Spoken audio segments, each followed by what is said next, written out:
پروندان عزیز نخواه که من الحمدلله فرزند مسلمان هستم، خانه کعبه را چند بار زیارت کردم، نخواه که من برای بدبختی ملت خود باشم. نیست همین چیزی که حال من همین خدایی و صدقه میگیم در یگان آیت قرآن نیست، در یگان حدیث های پیغمبر نیست، در یگان گفته های صحابه نیست، مخصوصا در مذهب حنفی ما که شما هست یگان چی نیست. این بدین و شریعت یگان نزدیکی نداره. خیزد یگان دانشمند باشد دیگر اثبات کنه که در کدام حدیث است، در کدام آیت است.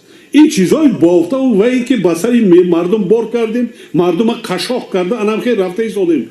4 تا صاحبکار و مسئله‌دار میتونن، لیکن مردم از کجا در یک سال 2 معرکه بزرگ قرض کرده میکنند؟ از کجا؟ بعد انم خانه ها را میبینیم چیکار است، زندگی را میبینیم، فرزندها در قد کوچه شرایط زندگی